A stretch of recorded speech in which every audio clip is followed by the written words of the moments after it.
Welcome. Earlier this month, I successfully defended my doctoral dissertation.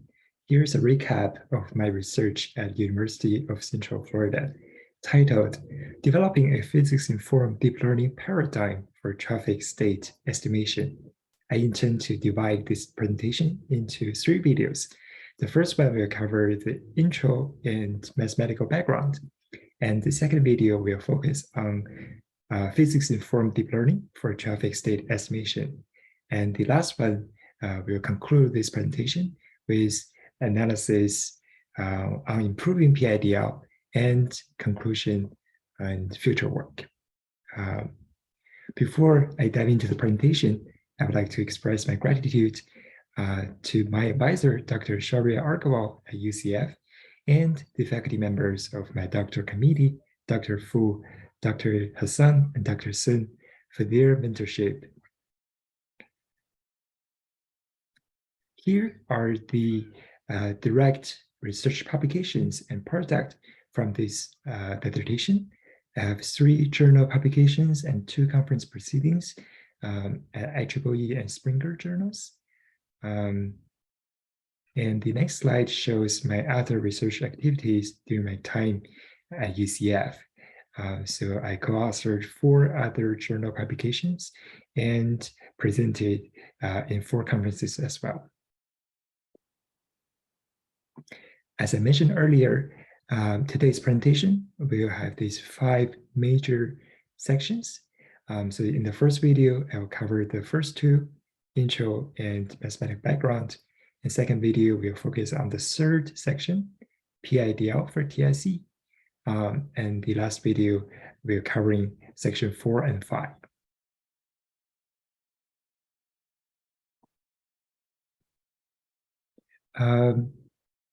So here is the background introduction of today's research presentation. And as every commuters in the United States know, traffic congestions waste a lot of our time and also deal a blow to the US economy. And traffic engineers would know that actually expanding the road capacity is not the ultimate solution, as it induces demand on the road as well. So here, the numbers shows the direct references in my dissertation. So this traffic congestion problem calls for active traffic management and control, which is proven to be an efficient way to manage traffic and smooth the traffic flow.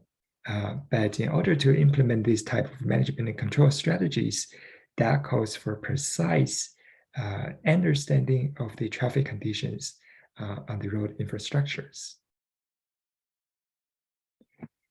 But such traffic data or observations of traffic states, such as flow rate F and vehicle speed or velocity V, are often observed partially. And why is that? I will actually give you 3 reasons. So the first one is the availability of this type of data, and installing this type of sensors, whether it's loop detectors or traffic cameras, can be a costly practice or procedures in managing traffic. And with each type of detection methods, there comes this precision issue that whether your acquired data is accurate enough. And finally, the granularity is caused by when we store and transmit this type of data, and usually they are stored in this aggregated form and cause reduced resolution, and which may introduce a problem of that we may not perceive these traffic conditions through this type of data very well. So that's brought us to our major topic today, which is traffic state estimation. And that refers to the process of inferring traffic conditions or traffic state variables using partially observed data. As we mentioned before, accurate TSC is an essential task for efficiently manage and control traffic. And the challenge of TSC lies in the sparsity of this type of traffic observation and the sensor noise or data noise that is inherently embedded. So now we will dive into the next subsection in the introduction part, which is literature review. So here I will cover three types of, or three major approaches of traffic state estimation. So these figures give an overview of what's the mainstream approaches for traffic state estimation. So in the left column, you will see this model-driven approach, which utilizes traffic flow models and to infer traffic states. In the middle, you will see another type of approach, which is the data-driven approach, which eliminated the reliance on traffic flow models, but uses enough or a fluent amount of observed traffic data and to understand traffic conditions. And on the right, or highlighted by this right bounding box, is what I'm proposing, or what my research is focused on, using the physics-informed deep learning methods, which PIDL for TSE. It combines the strengths of traffic flow models and also utilizes the observed traffic data in understanding the traffic conditions. So first, let's talk about traffic flow models. They convey the relationship that's observed in the physical world about traffic state variables, such as flow and density. And here are the typical models that's being used. So first, we have the LWR model, and then the higher order models, such as PW and ARZ, are also commonly used. In the third category that we have cell transmission models, which we'll also see later on, and switching mode model. Aside from the traffic state, aside from traffic flow models, model-driven approach also needs estimation mechanisms to update the traffic state. So Kalman filters and its various variations, such as extended Kalman filters, can be used to update the state estimation and to for the purpose of TSE.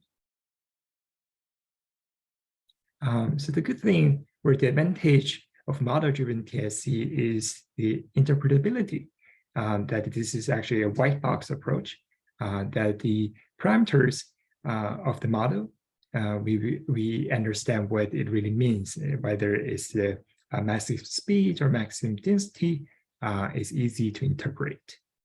But the problem or shortcomings of this approach is that the model parameters needs to be calibrated once we adapt this type of model or approach in another section, in another city, or under different weather conditions.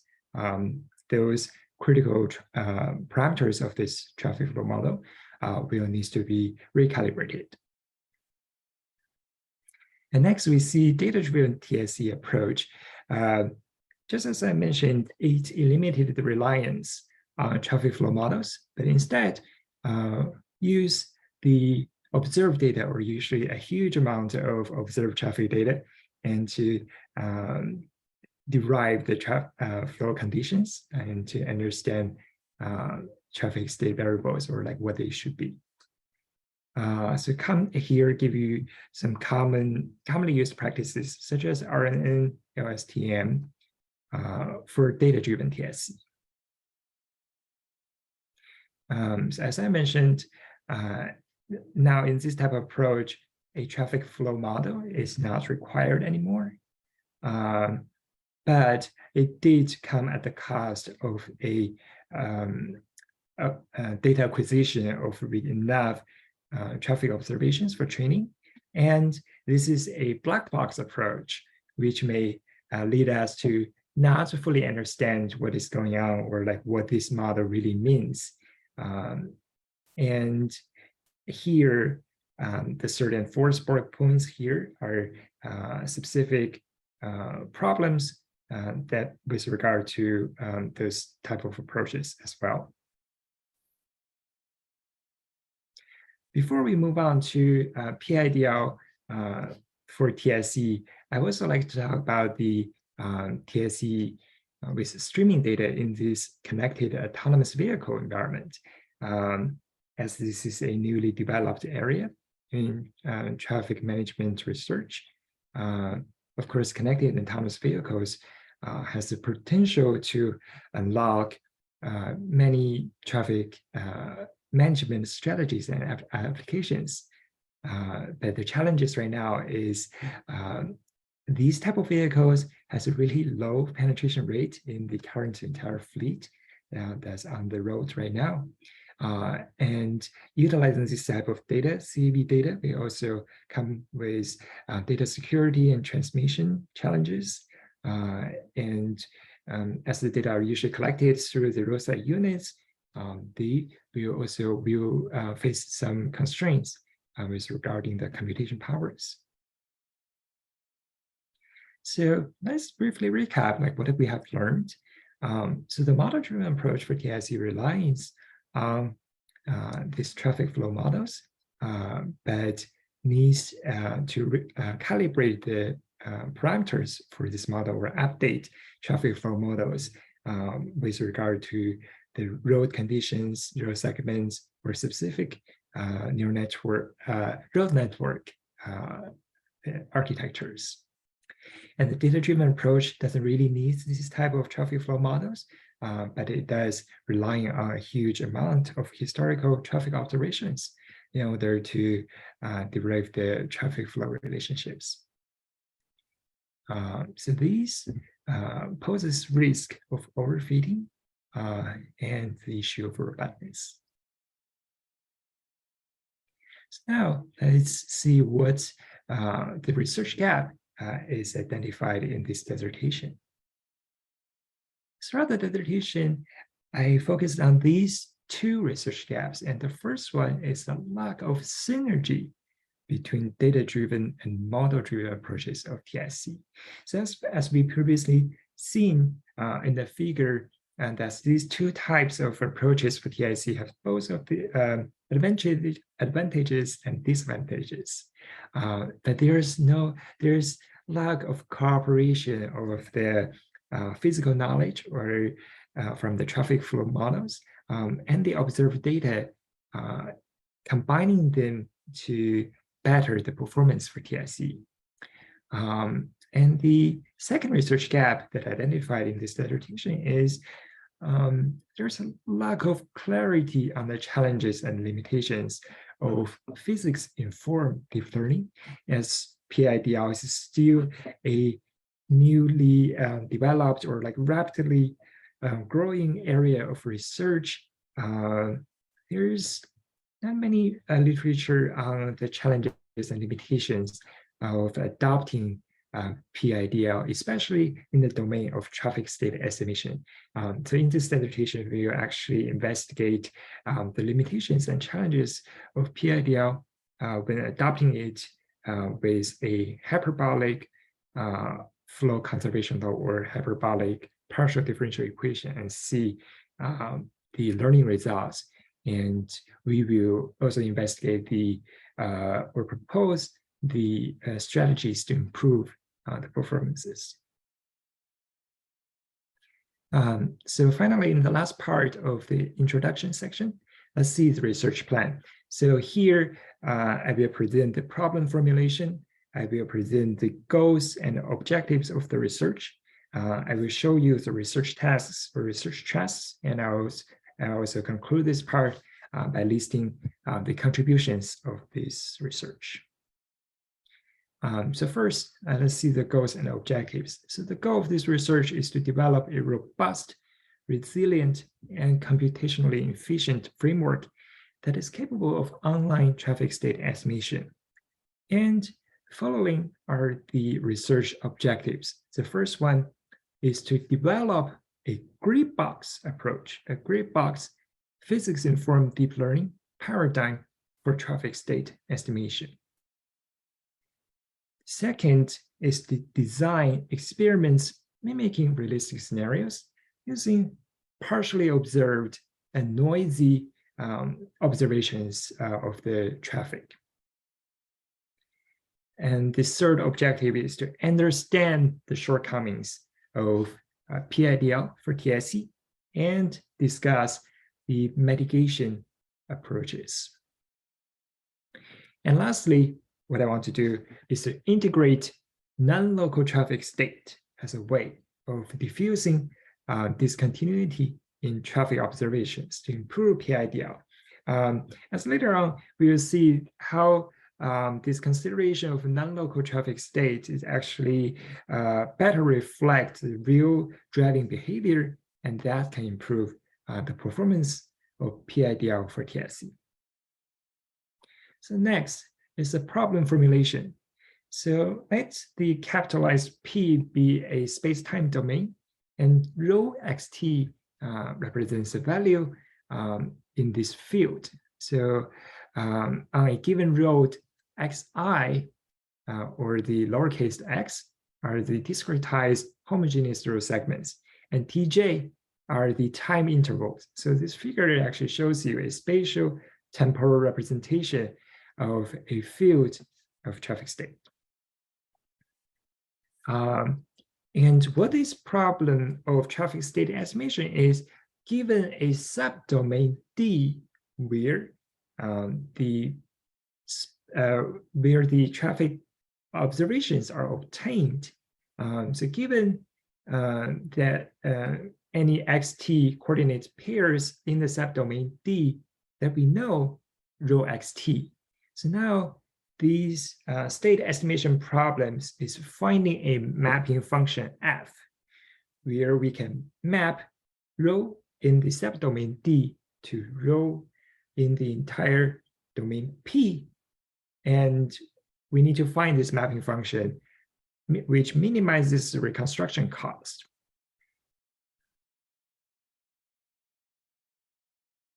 So here is the research trust 1, which focuses on the first research question, which is, can physics from traffic flow theory augment deep learning in traffic state estimation in the TSC problem?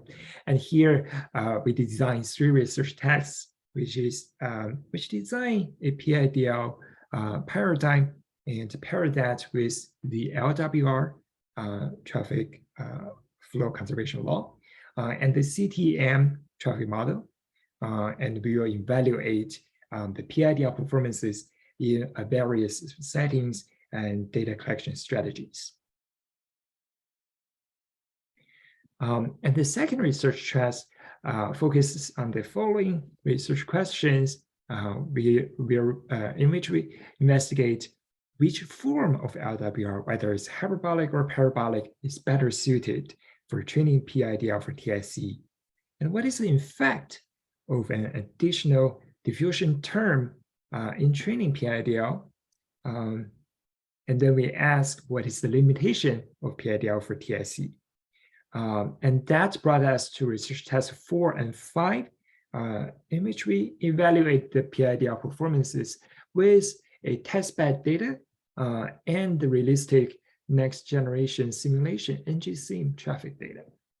And in research question 5, we ask if the use of non-local physics can improve PIDL performance, and we conduct research task 6 that develops and evaluates PIDL with non-local physics.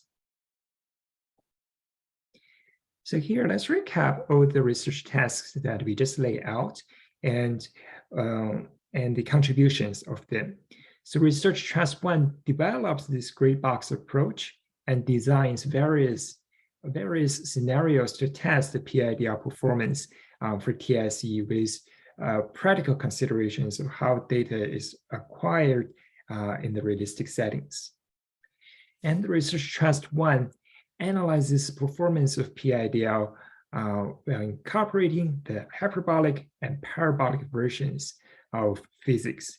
And in this research task, we also identify the mitigation strategies to improve the to improve the performance, and also integrates the downstream traffic conditions using non-local physics and to further investigate the ways to improve PIDL for TSE. So that concludes the first section of this presentation, which is just an introduction part.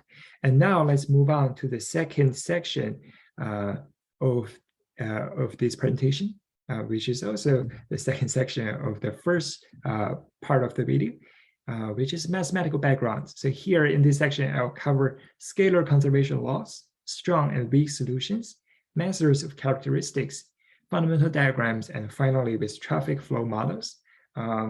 As you may notice in the lower right that I do have quite a few slides to go through. So for the purpose of understanding, let's quickly go through the mathematical background and see what that means for the purpose of physics-informed deep learning for traffic state estimation.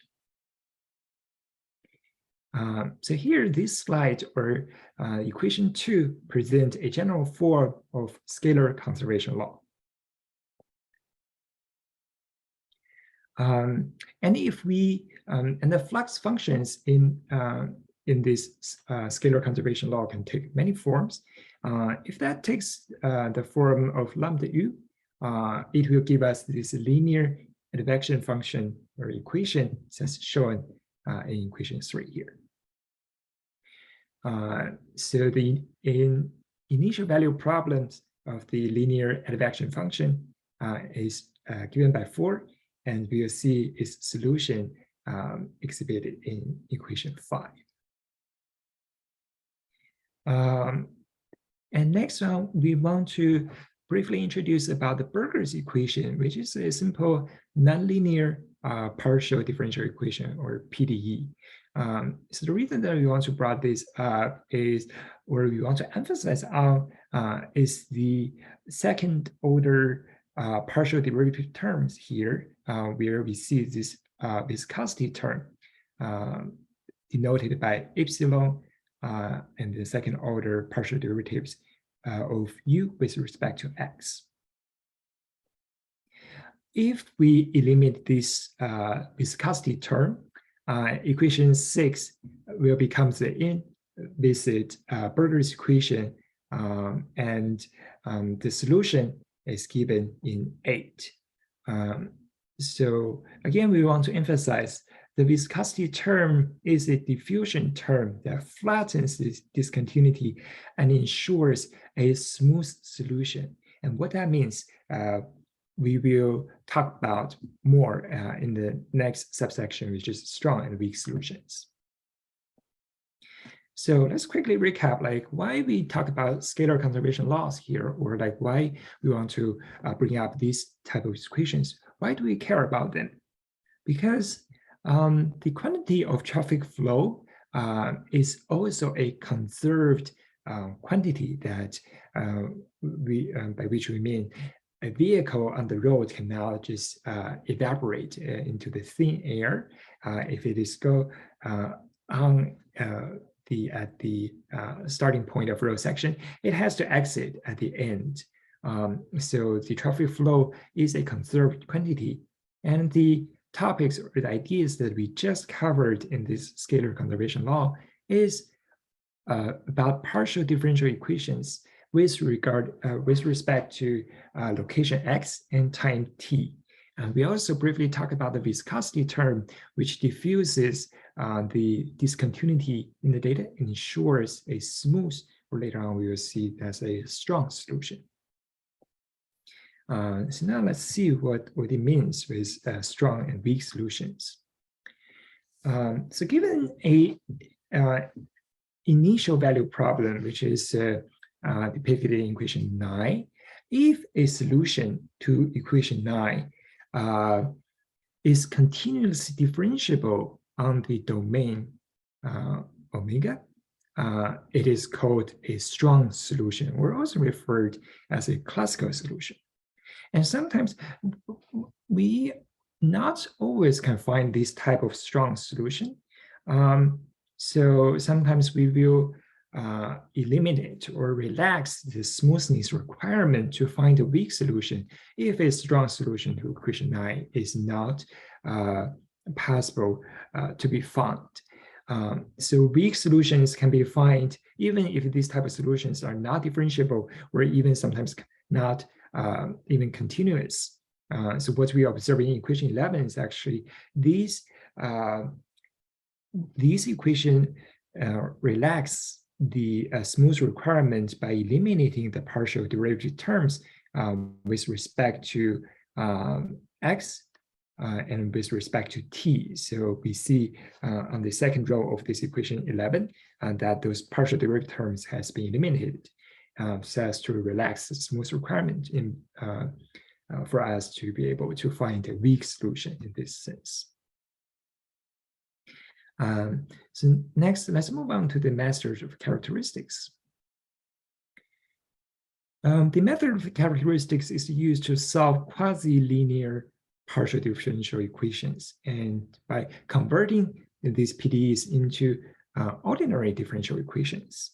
And what that means is a simple discontinuous solution of the conservation law 9 is here given by this second equation here, which is denoted by 15.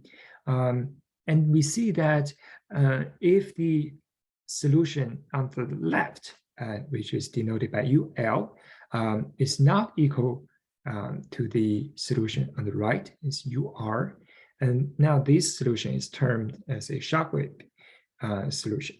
And actually, in this equation 15, the lambda here is the shock speed, which connects UL to UR.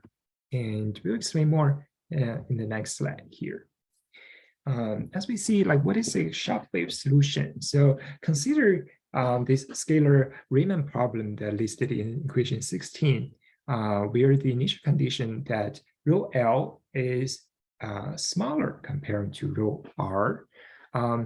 And that makes the characteristic speed lambda rho L on the left greater than the characteristic speed on the right, which is denoted by lambda rho R. And that will develop a shockwave solution that is depicted in figure 8. And if we reverse the condition by giving this initial condition that rho L on the left is greater than rho R, which makes the characteristic speed on the left smaller than the right. And one of the possible solutions in this scenario is the symmetry rare function solution that we see in figure 9 that shows a rarefaction solution in this case. Moving on, let's see the fundamental diagrams, which covers the relationship or depicts the relationship between traffic state variables. And Greenshield's fundamental diagram is one of the mostly used and simplest model of fundamental diagram. So as we see, what this Greenshield's fundamental diagram really is it assumes this simple relationship between velocity and density, as we'll see in the lower left part of figure 10, that this linear relationship between speed and density, as density is increasing, the traffic speed will decrease. But there are various other types of fundamental diagram as well, that the modeling of relationship between traffic states doesn't needs to be a Greenshield's model or like relying on this single fundamental diagram. So other types of models, other type of fundamental diagrams are also exist.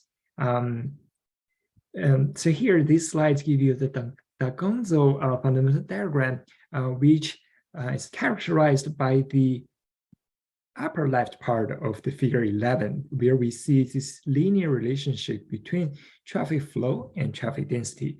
So before reaching the critical density, the traffic flow is linearly increasing as the density is increasing. And after the critical density is reached, traffic flow is linearly decreasing as traffic density is increasing. Here gives another type of fundamental diagram, which is the inverse lambda fundamental diagram. And that considers the capacity drop, which is often observed once the traffic density is reaches the critical density, rho C here. So we will again focus on the upper left part of figure 12. And what we see the difference between inverse lambda FD and the gonzoid FD is this capacity dropped is depicted in this figure. And here in this sense, we have two flow parameters here, which is QC1 before the capacity drop and QC2 after the capacity drop.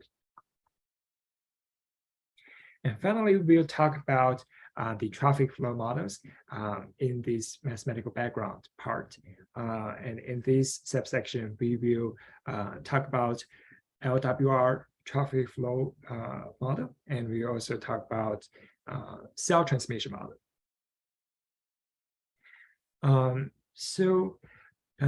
As equation 12 depicts, the traffic flow Q is the partial derivatives of n, which is the cumulative count with respect to t.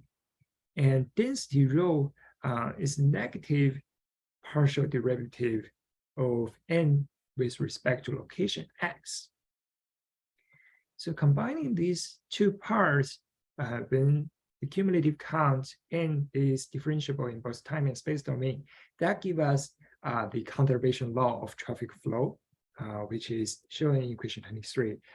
This is referred as the LWR traffic flow PDE.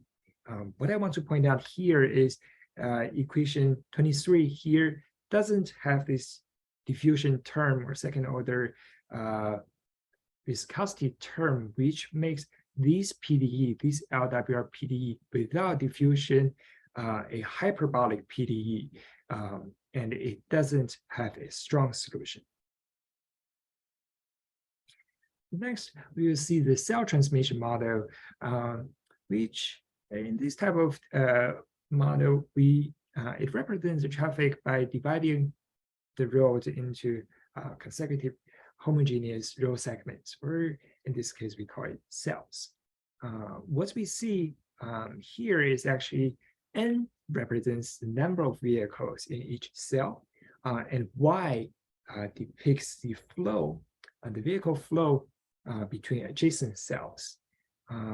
So equation 24 gives this CTM model, and CTM is initially proposed with trapezoidal fundamental diagram.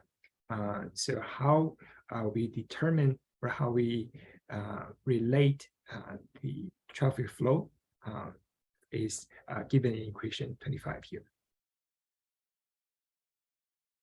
Okay, and that concludes the first video. And in the next video, which is part 2, I will talk about physics-informed deep learning for traffic state estimation. I'll see you there.